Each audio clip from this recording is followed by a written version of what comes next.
Drugs विक्रेत्या महिलेच्या घरावर पोलिसांची बुलडोझर कारवाई। नवी मुंबई ड्रग्ज विक्री करणाऱ्या महिला आरोपी शांताबाई करंडकर वय वर्ष 58 यांच्या बेकायदेशीर मालमत्तेवर पोलिसांनी बुलडोझर स्टाईल कारवाई करत मोठं पाऊल उचललं आहे। नवी मुंबई पोलीस यांच्या या कारवाईची शहरात मोठी चर्चा आहे। मिळालेल्या माहितीनुसार संबंधित महिलेला मागील वर्षी नोव्हेंबरमध्ये लाखो रुपयांच्या ड्रग्जसह अटक करण्यात आलं होतं। तिच्यावर मोक्का अंतर्गत गुन्हा दाखल करण्यात आला होता।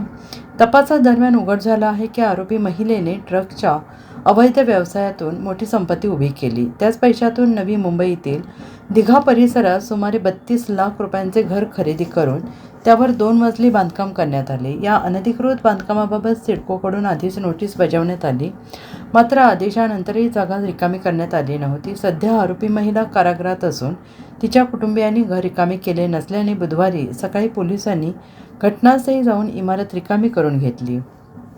तसेच तेथे राहणाऱ्या भाडेकरूंना तात्पुरते मंदिरात स्थलांतरित करण्यात आले। नवी मुंबई ड्रग्ज विक्रेत्यांच्या मालमत्तेवर अशा प्रकारची ही पहिलीच कारवाई मानली जात असून ड्रग्ज विरोधात पोलिसांनी कठोर भूमिका स्पष्ट केली आहे। रबाळे MIDC गुन्हा क्रमांक 277/2025 हा गुन्हा रबाळे MIDC या ठिकाणी दाखल करण्यात आलेला होता। सदर गुन्ह्यामध्ये सुमारे 75 लाख रुपयाचे MD ड्रग्ज हे जप्त करण्यात आले होते। सदर गुन्ह्याच्या तपासादरम्यान सदर जे MD ड्रग्जचा व्यवसाय आहे हा संघटित गुन्हेगारी स्वरूपात चालवला जात असल्याचे निष्पन्न झाले होते।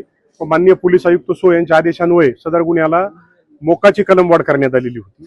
सदर मोका गुन्ह्याचा तपास आम्ही स्वतः केला होता। सदर गुन्ह्याच्या तपासादरम्यान सर्व आरोपी अटक करण्यात आले व हे आरोपी जे आहेत याची जी गँग लीडर आहे शांताबाई करंडेकर, जी आपल्या हस्तकांमार्फत हा व्यवसाय चालवत होती, सदर महिलेच्या आणि इतर आरोपींच्या सर्व संघटित गुन्हेगारीतून ज्या अवैध संपत्तीचे निर्माण त्यांनी केलेले आहे, सदर अवैध संपत्ती आपण निष्पन्न केलेली आहे व ती जप्त करण्यात आलेली आहे। त्या संपत्तीपैकी या एका प्लॉटवर हे अवैध बांधकाम असल्याचे निदर्शनास आले। या संदर्भात आपण नवी मुंबई पोलिसांतर्फे सिडकोशी पत्रव्यवहार करण्यात आला व सिडकोनी येथील संपूर्ण कायदेशीर बाबींची खातरजमा करून पूर्तता करून आज रोजी या ठिकाणी निष्कासन करण्याची मोहीम राबवण्यात आलेली आहे व त्या संदर्भात आपण पोस्टेतर्फे या ठिकाणी बंदोबस्त देखील दिलेला आहे। Bureau report SBN Marathi, Navi Mumbai.